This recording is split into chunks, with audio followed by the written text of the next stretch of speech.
Okay, is everyone ready? Sure.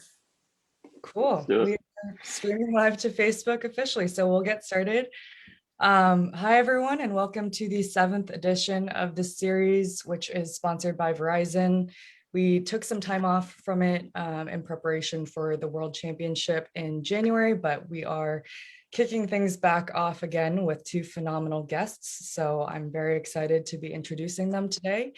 My name is Melissa Zhang. I'm the communications manager for USA Team Handball, and I'm being joined today by Drew Donlin from Spain and Craig Gilbert from the States with me.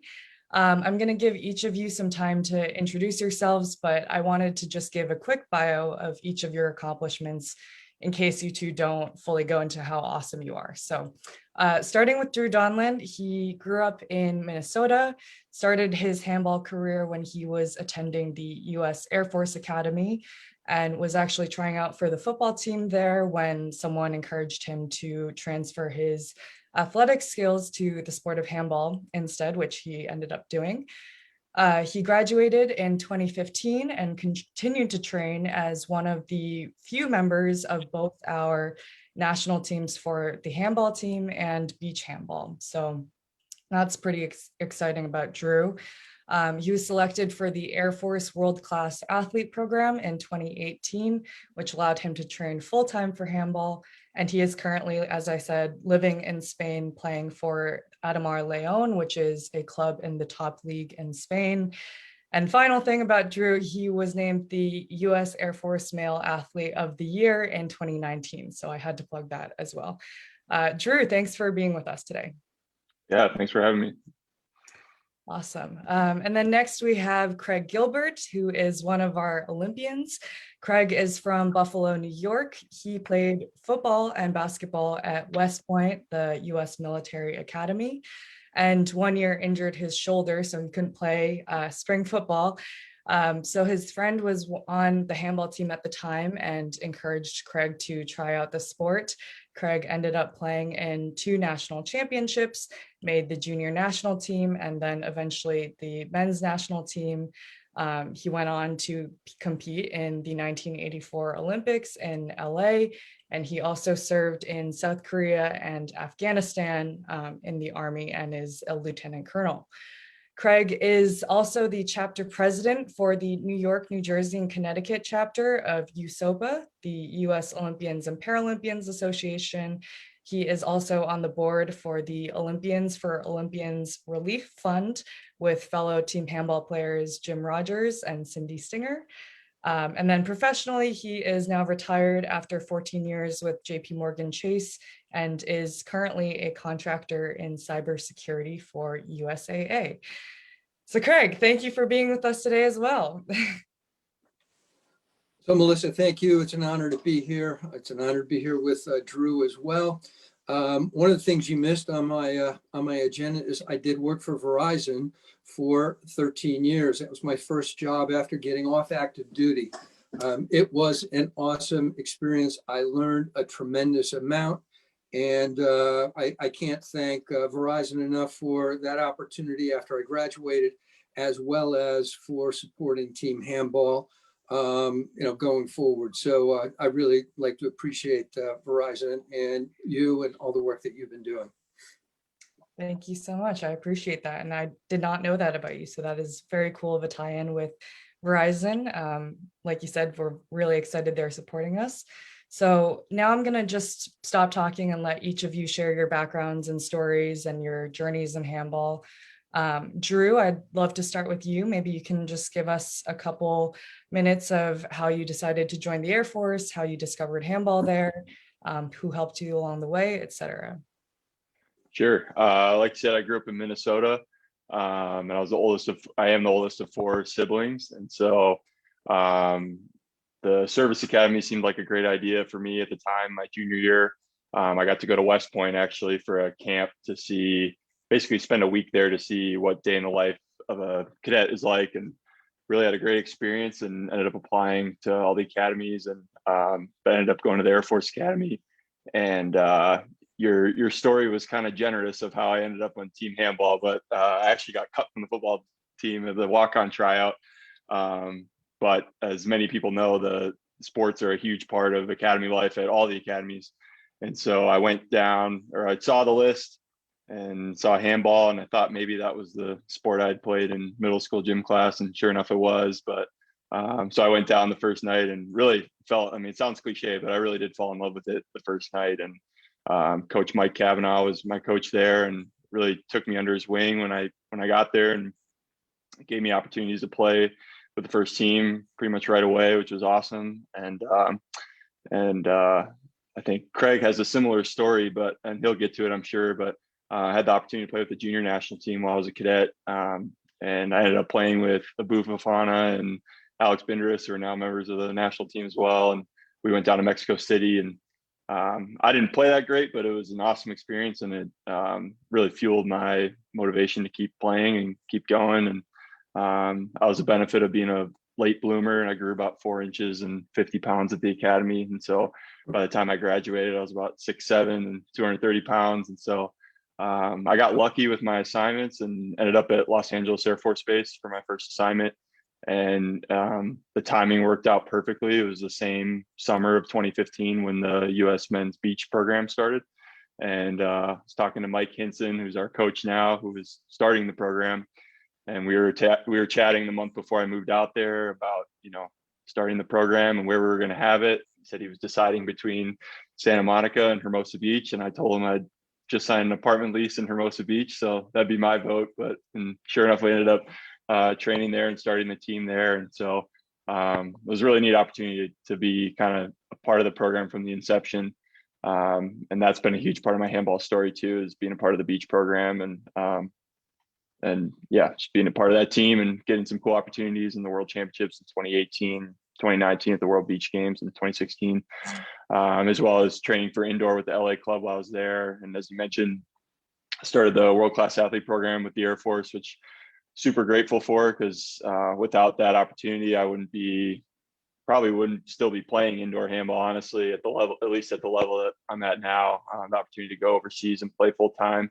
With the help of Mark Ortega and Coach Robert Heaton, helped me get to Bayer Dormagen, where Ian and Patrick Huter are playing, as well as Antoine Bopp, and got a chance to train with their first team for a year and play with their second team, and just an awesome experience. And then after the Pan American Games in 2019 in Lima, got the opportunity to come here to Spain with Ademar Leon, and just been learning a ton. And it's been a fun ride. And I guess the best part about handball is just the relationships I've been able to make and places I've been able to go and experiences we've had. So none of that would be possible without the Air Force and the Air Force Academy, and then the help of a lot of people along the way. So yeah, that's kind of my handball story. Awesome. Thank you, Drew. And it's really interesting hearing your story every time. I think it's really cool to think about how there could be a lot more people like you out there in the future who discover the sport and then take it as far as you have. So fingers crossed it keeps growing in the US. Craig, I would love to hear your sort of background and journey in handball, if you would. Sure. I grew up in Buffalo, New York, and when I was looking to go to college, I was looking for an engineering school. And I figured two of my sisters were both going to private schools at the time, and I figured I'd screw around in college. So that was kind of the reason I went to West Point. I also wanted to play college football, and I was an Eagle Scout, so I had a lot of background in understood the military. There was a long line of military in my family. My great-grandfather was a direct commission in World War I in the trenches of France. And my father was a naval aviator in the 40s and the 50s. So there's a long history of military in my family. Actually, how I found out about handball was my dad went to the 76 Olympics. And when he was there, he got tickets for every sport.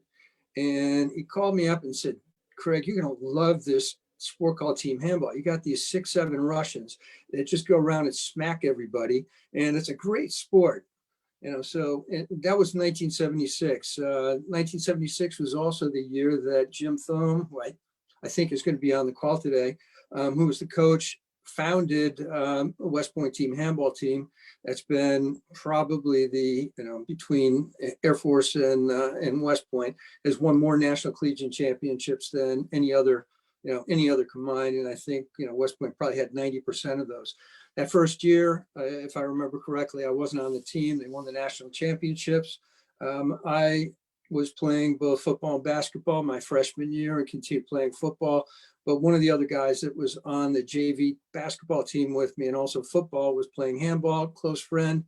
He encouraged me to try out, and that was after I separated my shoulder in the off season. Doctors wouldn't let me play spring football, so I ended up trying out, and I think I was the last guy to make the team right before national championships. I had no clue what I was doing at all, and in fact, at one point, it was before the national championships, we were in a game, and I was sitting down at the end of the bench, and Coach Thome said, "Gilbert, go in." I was so stunned that I was going to go into the game, I couldn't even take off my sweats. Like, I was having problems getting my sweats off. Went out there and did well enough that I got selected as an alternate to the junior national team. The guy that was supposed to go couldn't show up. I ended up going. Coach Thome was the coach of that team that went down to Mexico City. On that team, we had 4 Air Force Academy cadets, as well as 3 West Point cadets, and a number of other, I think out of the 15 guys, 7 of those 15 guys that in 1977 went down to Mexico City, made the 84 Olympic team. So one of the themes that we can talk about to people that are interested, now is the time, for people to get serious about the 88 games, or not the 88 games, the 2028 games, because that is, that's just a critical thing. I know one of the things you were talking about along the way, who's helped, Coach Thome, Laszlo Urach, who coached Garden City, Dr. Peter Buning. They were all very, very influential in my development, as well as a cadre of people that were Army service members. And we'll talk about that in a few minutes, but there were a number of people that helped me along the way, that were on the All Army sports team. Willie Borda, for example, Danny Foster, Jim Rogers, Rico, we're all people that helped me along the way, and it couldn't happen without having great coaching and a great support system. Excellent. Thank you, Craig. Both of you kind of touched on this, and I'd love to dive into it next if you are okay with that. Just in terms of the history of American handball and its really special connection and relationship with service academies. Craig, you mentioned, the presence of these cadets on your team, and Drew, you mentioned the same in terms of Mike Kavanaugh getting you started in handball. But yeah, if we could go into that a bit more and just talk about the history of service academies being really strong handball programs and kind of talent pipelines, if you will.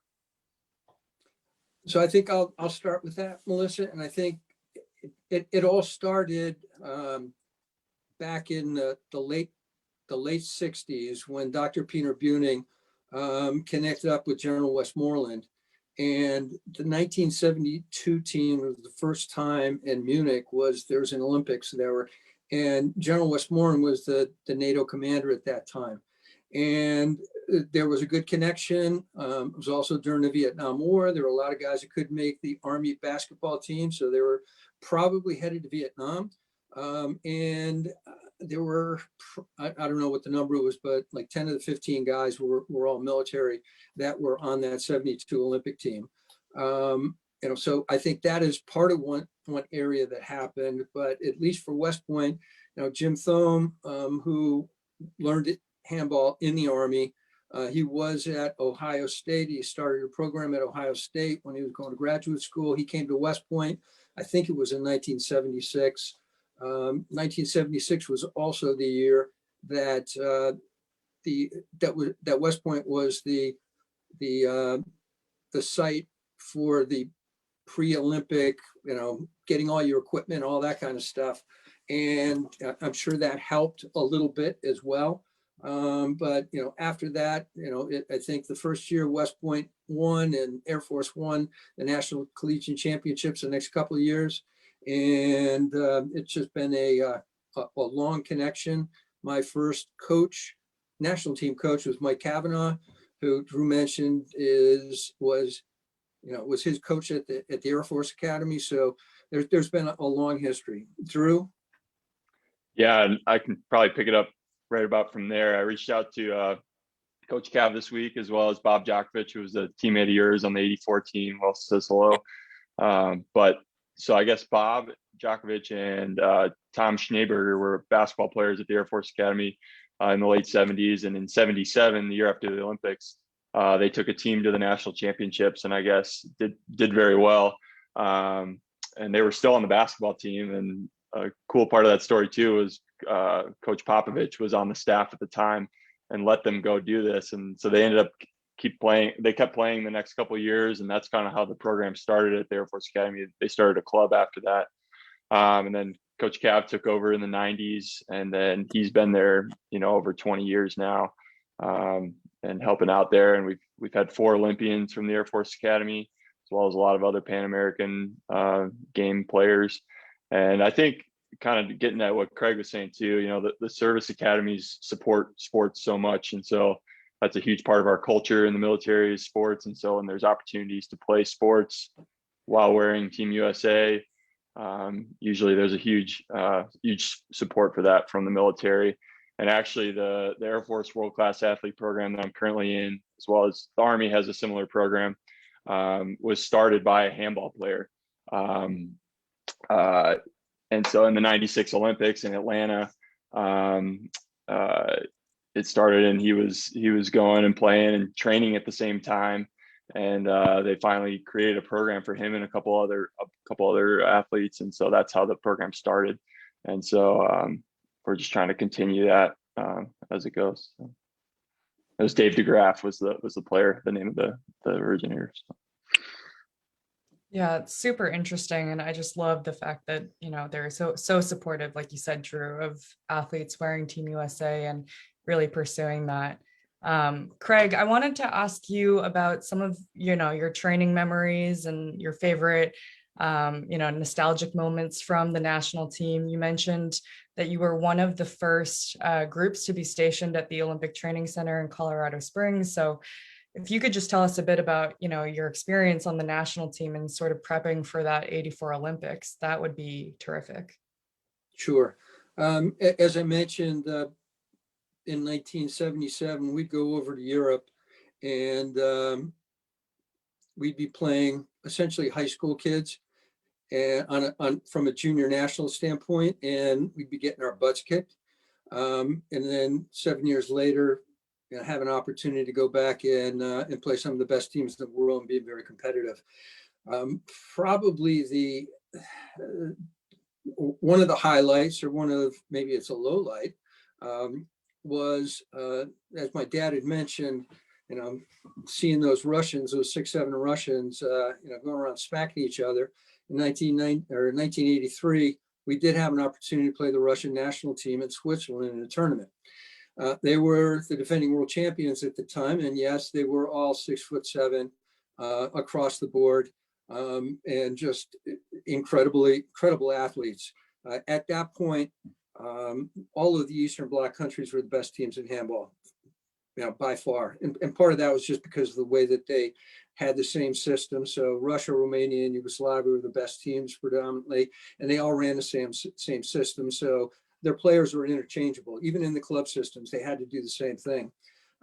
So we go to and we play Russia.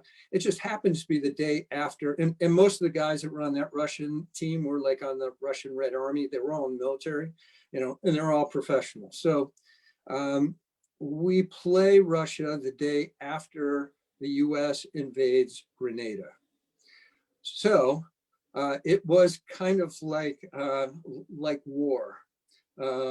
We did not do too well, and I do remember distinctly being run over by one of those 6'7" guys, like somebody was in football, and just landed flat on my back. They were good, and and it was kind of interesting. The next year, we went to Yugoslavia in 3 months before the Olympics. We spent just about that whole entire time in Europe. We played the Yugoslavian national team in Belgrade. They were the defending world champions. They ended up winning the gold medal in '84 after that. We ended up beating Yugoslavia by 2 goals in Yugoslavia. So that was probably the highlight of team handball at that time, of any U.S. team being a world champion. And I had the honor or the luck to have actually scored 2 goals in that game. So I'm probably the reason why we won that game. So those are some of the highlights. Obviously, the Olympic opening ceremonies and some of those other things are interesting. Just I think 2 years ago, I went back to the Olympic Training Center where we were there, and it looks nothing like when we were there. So that was it was an Air Force base. I think they had just purchased it or given it by the government for $1. And we were living in Army barracks, and the only thing that was there was a track that they built and a swimming pool that was, on the site. It's completely different now, but we didn't even have a gym, and we had to travel to Fort Carson or to use high school gyms. So it's been an interesting ride. Definitely. I mean, I just thinking about that is crazy in terms of the development of the Olympic Training Center. And I'm sure Drew can speak to that too, since he's probably been out there a few times recently.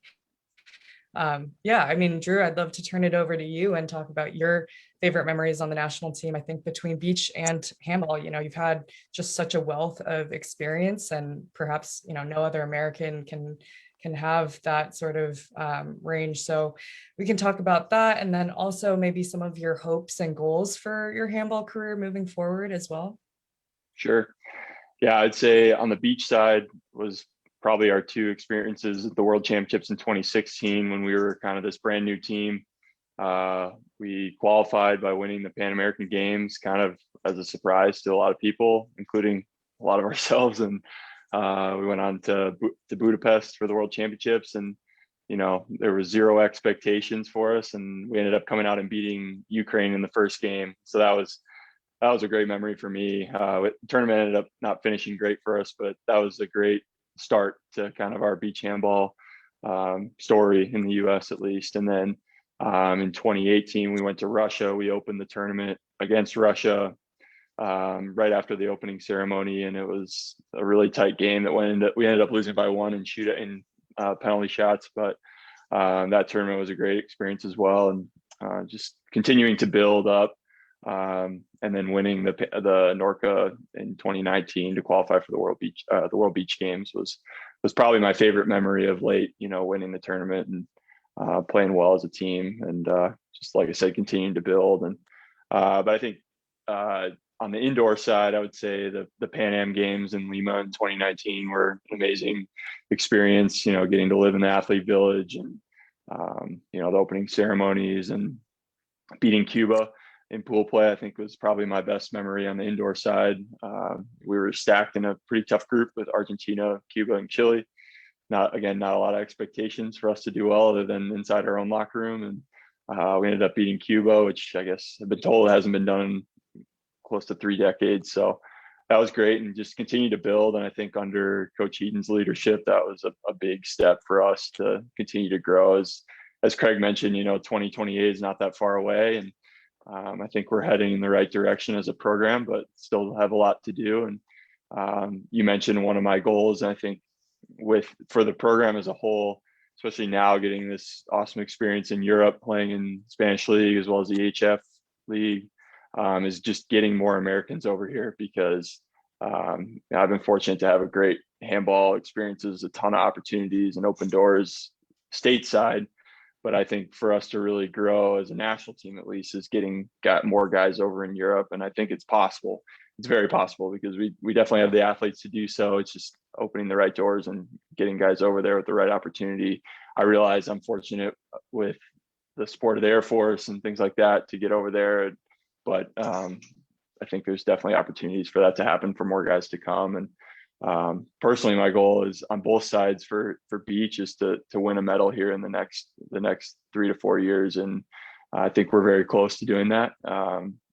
The beach is a completely different game. I joke with people all the time, or not joke, but the guys on the indoor side, especially in Europe, don't necessarily take beach that seriously. But, we've seen countries like Brazil and Croatia who've done really well, have some very serious players, serious athletes. And we've been fortunate to have success pretty quickly in terms of only being a program for 5 or 6 years now. And I think the potential for beach is huge, and the potential to do well quickly and soon.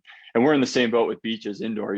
There's a lot of athletes out there. We just got to get them in and get them playing. I think having the team based in LA is a huge advantage, and being able to train on the beach there is a huge advantage. And I know Coach Hinson's doing a lot to help recruit players and things like that. So I think we're heading in the right direction there too. But on the indoor side, like I said, getting more guys over to Europe, but that starts with clubs in the US and colleges and big cities identifying guys who are able to get over there and then making it happen.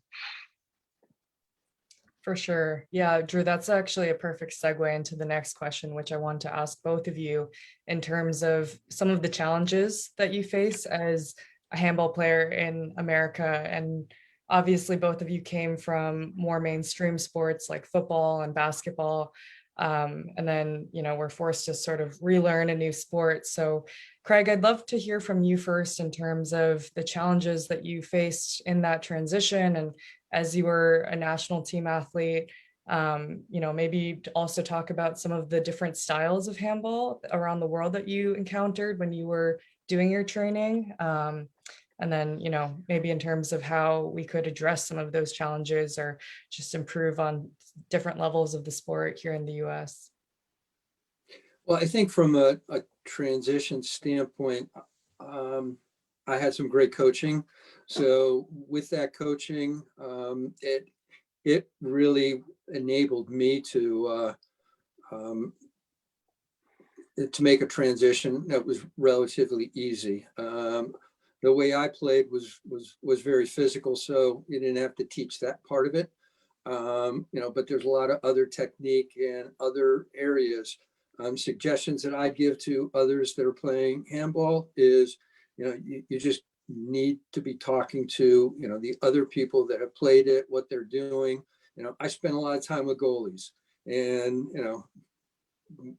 we had a good time, but you'd find out techniques and, the threats and concerns that a goalie has. And, one of the things is, if a goalie's got a foot planted, all you do is you shoot the ball right to where his foot is planted, and that works until you start playing, the Romanians and the Russians, and those goalies, can figure that out pretty quickly. But, for most people that's how it is. But, I don't know how many, circle runners or pivots that I had befriended, from guys in the Army like Bernie Acquisition to Danny Foster, Peter Buning Jr., all these guys, were people that, I became very close friends with, and, we fought on the court, but they were all helpful along the way. So I think that's probably the biggest suggestion that I can have is to expand your team handball, network. One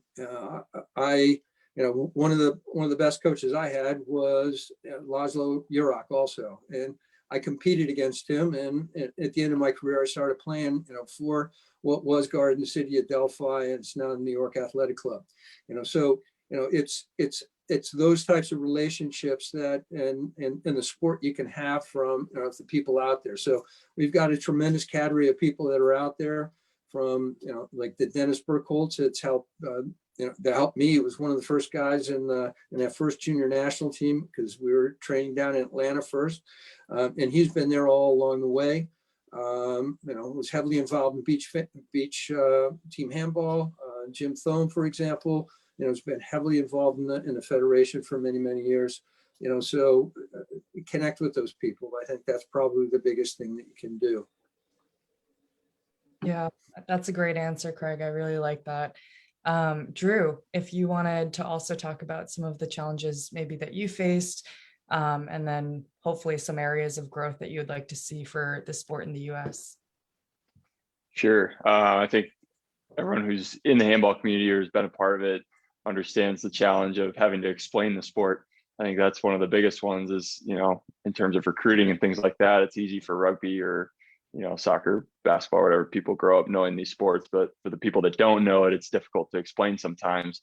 But I think once people see it and get a chance to play it, they fall in love with it, just like I did, and probably the same for Craig. But I think as I kind of alluded to, the challenge right now is, at least for our national team, is and developing the national team as we prepare for 24 and 28 is, identifying athletes and then developing them, getting them to the next level.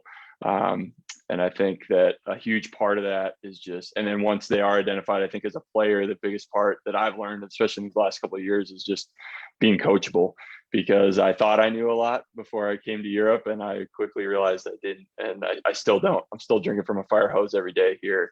And, but as Craig said, there's a lot of great people in the handball community, both in the US and overseas.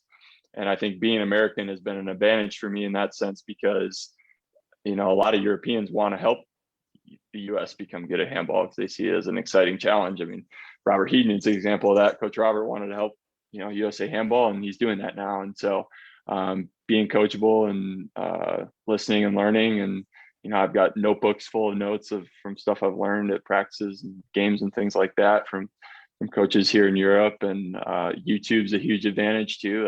I spend a lot of time on YouTube watching film, and that's kind of how I fell in love with it too. When I first started playing at the academy, I was watching a lot of film of Nikola Karabatic and players like that, and Barcelona and things like that. So there's tons of resources out there. It's just being available and being willing to realize that, you don't really know as much as you think you do, and latching onto those people that can really help you. For sure. I really like how both of you provided a lot of solutions and, different strategies to current Americans who are hoping to get into the sport more. So that's fantastic. And I think it's really great advice. I have a few more questions before we get into a more Q&A format from the audience. So if you are watching on Facebook, feel free to drop your questions in the comments. But for Craig specifically, I would love to kind of chat about LA 2028.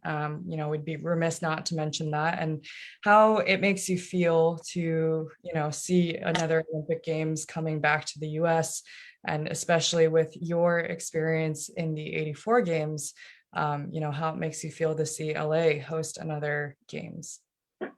Well, I am super excited that it's coming back to LA. I'm super excited it's coming back to the United States. I was hoping it was going to be in 2024, but defaulting to 2028 is just awesome. Before I do that, I got two call outs that I forgot to mention. One is Javier Garcia Cuesta, who was our national team and Olympic coach in 1984, and also Misha, and I can't remember Misha's last name, but Misha was the Hungarian national team coach for men for many, many years. I think he was the best goalie in the world for a handful of years. He was one of Laszlo's best friends, and he coached the women's team in 1980. So, also those people were people that were very instrumental in subtle suggestions on what to do when you're on the court. It's awesome that handball is coming back, or the Olympics are coming back in 2028. With that, it also brings a guaranteed American slot. So now is the time, for America to be able to make a team competitive, both men and women, for those games. I think you'll find that handball is one of the few sports that is possible to do. Korea did that and came from almost nowhere, and at least on the women's side, I think they won when it was in Seoul. And the men's team did very, very well. The caveat, though, is that you have to play as a team. The way that team handball has migrated, ultimately the best players when I was playing were all playing in the German Bundesliga, but they were mostly older people that got out of Eastern Europe and were able to play over there. And at that time, those teams, the best teams in the world, national teams, were Romanians, Yugoslavia, the Eastern Bloc countries, because they all played together. Where the German national team probably had some of the best athletes, but they were all playing on different teams. So in order to be, depending on what you're looking for, if you're looking for success in the Olympics, you really need to have those guys all on one team or maybe two teams and playing in a league over in Europe someplace, so they know when you're going to do something that you're going to have somebody's right there. So you don't have to think, it's just an automatic reaction. That will obviously help for an Olympic game if that's what you're looking for, but on the other hand, the other issue is the grassroots, and the grassroots of how do you make handball the sport it is in the rest of the world, which I think is now the number 3 sport played in the world compared to when it was a number of years ago, but it's now, I think, soccer, basketball, and handball worldwide, because you don't need anything. It's a cheap sport to have. So, there's different ways, and it depends on what needs to happen, but there's a tremendous opportunity, and now is the time, for the people that are on those junior national teams and or national teams, to be able to spend the next 7 years to make LA successful for the US in handball. Very well said. And definitely agree with all of the things that you were saying, Craig. Drew, I think I would definitely be remiss if we didn't chat a bit about the current national team, seeing as, you were spending almost a month in Denmark with them for the World Championship prep. So I'd love to just hear, sort of your take on the current team and hopefully some aspects of it that make you excited and hopeful for the next few years, and just, the team's future as a whole. Definitely. I think we've got a very young team. And I was one of the older guys on the team, and I'm 28. So regardless of whether or not I'll still be here, obviously the goal, my dream is to play in the Olympics, but I also realize that, I'm going to be close to 35 at that point. But my goal is also to just help this team and open doors for guys to continue playing and for the success of the program. And I think Coach Robert is already identifying a lot of younger guys that, at least in Europe, that with dual citizens. But I know his goal also is to identify, grassroots American players also. And so I know there's a lot of great efforts going on right now, and specifically in New York City and with Cal Heat. I know Danila's doing a great job there with training youth players and introducing it in schools and things like that. And JD Orr is doing a great job at Ohio State and building programs there in Ohio. And in Detroit, the Detroit Handball Club is doing a great job. Joey's doing a great job there. So I think the pieces are starting to get put in place. But as Craig said, the momentum, the time is now to get the momentum going. And I think having that as the carrot in 2028, that we will have an Olympic team there is great motivation for guys who are currently on the team to really step it up, and guys individually trying to play at higher levels in Europe, and then also as a team knowing that we're going to have a lot of opportunities. And it's not just the Olympics coming up, but it's also wild cards for the World Championships in 25 and 27 that we've already been given. And then with the restructuring of the Norca region is extremely favorable for us for qualifying for the 2023 World Championships as well, in addition to 2023 Pan Am Games and all that. So there's definitely a lot to be looking forward to and opportunities. And the IHF knows that, we are a big part of the future of the sport, it being in the US, in terms of increasing its popularity globally. And so, like I said, all the pieces are in place. We just kind of got to execute now and get the ball rolling. Absolutely. Great answer, and makes me very excited for the future for sure. We do have a number of questions from the audience, so we're going to start with the more Q&A type of format. Craig, I'm going to start with this question from Mike Leonard that is for you. He wanted to ask, given the strong sports culture at academies, why can we not get Navy and Coast Guard, which have excellent lacrosse and rowing programs, to play handball? Well, are those, I'm not even sure if those are academies. So, I mean, Figured that was going to be your answer. I mean, if you think about it, the Air Force Academy was the Army's air services. So, there is a lot of sense that that is an academy. But, Navy and Coast Guard, I think it is a missed opportunity for both those, for both those academies, seriously. And it would be interesting if that could be, if that could be pushed into those schools, simple as that. Absolutely. Definitely agree with that. Drew, Jag Goldberg wanted to know, what was your favorite memory from Air Force handball? And after you answer that, I'd also love for Craig to just weigh in on his favorite memory from West Point handball. So Drew, I'll let you go first.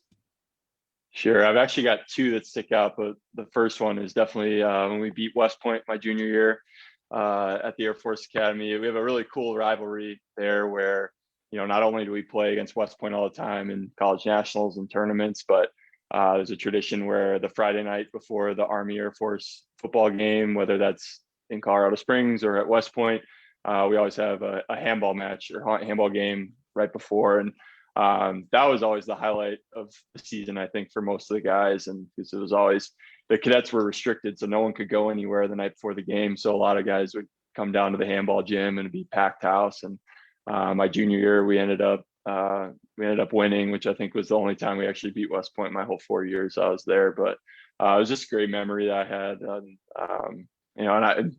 I'm friends with a lot of those West Point players now. Alex Zek was in the WCAP program with me, and we played together in Germany. And Corey Ayton's a great friend of mine. He was kind of their star player that year too. And so it was a fun rivalry all 4 years I was there. But the second memory was getting the chance to go to the World University Games in Gwangju, South Korea, the summer after I graduated. It was kind of a fortunate turn of events where we got to represent the U.S. as the team that got to go. It was the Air Force Academy team with a couple of additional guys. And that was just a really awesome experience, getting to go with the guys, being kind of my last trip with the team. And yeah, it was just a really, really great time, great experience. So It's a cool event. I don't know if I've heard of that one. So very, very cool memory. All right, Craig, what about you and West Point handball?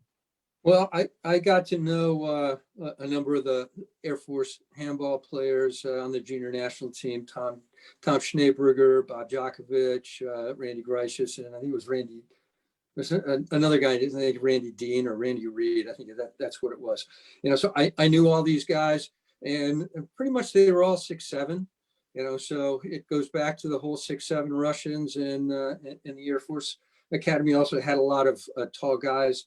I do remember, I think senior year, we played Air Force. I don't remember exactly who won that game, but I do remember that I was asked to play one-on-one with Tom Schneeberger, and I did that. And unfortunately, he scored 1 goal in the game, and I think he had been scoring like 10 goals in the game, typically, that type of thing. So, call out to Coach Thome for that, and also to our goalies. Very nice. And fun fact about Tom Schneeberger too is he's the only academy grad to be drafted in the NBA. Played for the Denver Nuggets, drafted by the Denver Nuggets. So yeah, probably a worthy matchup. Very worthy. Coach Thome actually commented on our Facebook Live. He said, "Craig, thanks for the sweat outfit memory." Cool. Well, we have a few other questions that I wanted to make sure we get to. Drew Daryl Yarbrough wanted to know, what do you want your journey in handball and beach handball to symbolize for USA Team Handball? Deep question. I think pretty deep. Thanks, Daryl. I think I kind of alluded to it before, but I've had a lot of amazing opportunities with both the beach and the indoor. And on the indoor side, being one of the first Americans to come play in Europe over here is I don't want to be the last one. I want more guys to come behind me, and hopefully this just opens doors for more players to come down. And regardless of what happens with the future of my career with the national team or whatever, I just hope that, it just opens doors for more players to come. And then on the beach side, I want it to be, kind of the foundation of the program that we started it well, and that, it only gets better from where it is now. So. Yeah, great answer. I definitely agree. I hope, there are many more to come and follow in your footsteps, Drew. So fingers crossed for the future. Craig, I also wanted to make sure I asked you this. You definitely gave some great points of advice earlier on in the conversation, but just in general, if you had any pointers or tips or wise words, I guess, for anyone that's currently striving to make it to the Olympics in handball, what would that advice be? Well, first of all, we've talked about LA in 2028, but we didn't talk about Paris. So Paris is in 2024, and that is in near reach. So I think that is, that has got to be the goal, to be able to, qualify and play in those games. So, as you're talking about the long run, where are we? And maybe I'll just turn around. Where are we with preparation for 2024? Yeah, I mean, that's the next goal. We've got Santiago, Chile is the next Pan Am Games, which serves as our qualifier for the Olympics. And so, that's a great point, Craig. And I think that's an important conversation to have. We're obviously very excited about 2028, but, and for me personally, Paris might be my last chance, who knows? And so that's kind of our focus right now is, qualifying for the 2023 World Championships, which will be that year beforehand, probably about 6 months before the Pan Am Games, and then rolling into qualification for Paris. So we know it's a tall task, but we have to. That's our goal right now is to compete, to qualify. Yeah. So Drew, the pressure's on. My wife wants to go to Paris. All right, sounds good. Fair enough. I definitely want to as well, so no pressure whatsoever. Drew, with you being in Spain, you definitely had some Spanish friends on social media ask you a few questions.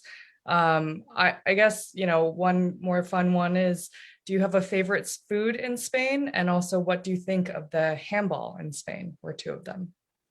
Yeah, by far my favorite food is tortilla here, which is it's famous in Leon, or the city I'm living. It's you get it for free whenever you order a coffee, and it's like a cheesy egg and potato kind of omelet type thing, but it's really, really good. And my next door neighbor is she's kind of like my Spanish grandma, and she makes really good tortilla all the time, drops it off. So but yeah, and then for Spanish handball, the Asabal League it's really competitive. It kind of gets overlooked sometimes, I think, when obviously when Bundesliga is the strongest league in the world. I think most people in the handball community agree with that. But Spanish league is right up there with France as well. And I think the toughest thing for me that's been with this experience is the speed of the game and the technicality. A lot of the Spanish league is smaller guys, but because the bigger guys tend to go to Germany or France, the top leagues there, but it's a lot of smaller and quicker guys, and it's a very technical game. And especially after spending a year in Germany, realizing that it is technical and tactical there for sure, but I think they put a little more emphasis on the physicality, whereas in Spain it's just a lot more tactics, technicality, and which has been great for me because it's helped me learn a lot in that area. But it's definitely a huge part of the game here. Yeah, that's super interesting to hear about different styles around the world, and really glad to hear that it's been helping with your development so much, Drew. Craig, I also did want to ask you about your involvement in the larger Olympic Committee. I think that's really interesting that you're super involved in USOPA and in the Olympians for Olympians Relief Fund. So if you could just talk a little bit about that and sort of some efforts that you've been working on through those two commitments, that would be terrific as well. Sure. So I was elected as the president of the New York, New Jersey, Connecticut chapter of the United States Olympians and Paralympians Association. For the most part, it's a social type organization. We get together and it's a lot of fun speaking with some of the older older Olympians. We all have great stories, and having that opportunity to help others like that and bring people together is great. We've had a opportunity also to do a couple projects up at West Point. We dedicated a room at the Hotel Thayer to the 89 Olympians that went to West Point. And we also are in the process of finalizing a project in the gym at West Point for an alcove that's going to be honoring the Olympians, and that was done in conjunction not only with folks from my chapter, but Tom Lowe, class of '66 from West Point, and a modern pentathlon from '68, as well as Bob Dow, who is, he didn't graduate from West Point, but he was on the '72 Olympic team in fencing, and he also coached fencing with his parents, who were both Olympians, after he left the academy. Ironically, he left the academy because of he couldn't pass math, and he became a CEO and graduated, or not graduated, but ran one of the largest hedge funds in the world after that. I know I kind of diverged on your question, but it's just been an honor to work with people. Also, the Olympians for Olympians Relief Fund is an organization that Cindy Stinger was one of the founders on. Cindy works for the U.S. Olympic Committee and is the manager of the alumni relations. She's been on that, as well as Jim Rogers. Jim was on the '72 and '76 Olympic team, and they've been great mentors on that. And what we do is Olympians and Paralympians donate their own money, to give back to Olympians and Paralympians that are in need. And if anybody knows any Olympians or Paralympians that are in financial need, have them reach out. Excellent. Both are really amazing organizations. So thank you, Craig, for doing all that you do for both of those groups. We're kind of wrapping up now here, and it's been really interesting being on a pretty in-depth discussion with you both, but just to be respectful of everyone's time, I'd love for each of you to share any sort of final thoughts or last words in terms of being, such ambassadors for both USA Team Handball and also West Point and the Air Force Academy. I think it's really incredible that we have that special connection. So thank you to both of you for giving your time tonight, and for Craig this afternoon. But yeah, if you have any final thoughts, we would love to hear those as well. I'd like to say beat Navy. Me too. Something to agree on. Wonderful. And I look forward to seeing Drew in 2024 in Paris. Go Team USA. Thank you. And go Verizon too. Awesome. And thanks, Craig, and for your teammates and the alumni of USA Handball who've helped me along the way, and we're helping others and kind of paved the way for us. And we hope to carry on the legacy that you guys have created. And thanks to Melissa for putting all this together and for all the work you're doing for promoting our sport. Well, Melissa, if I can just say one more thing. I know it's 3:00 here on the East Coast. Jim Thome lives in Tennessee. I hope he's still awake, because I think it may be too late, and he's probably taking a nap by now. I love it. Well, thank you, everyone. This was great. This was really nice for us to, get back to our community and hopefully have more discussions like these in the future. This will be on our YouTube channel and also live on our Facebook page for those who weren't able to tune in today. So we'll have it for later on, definitely.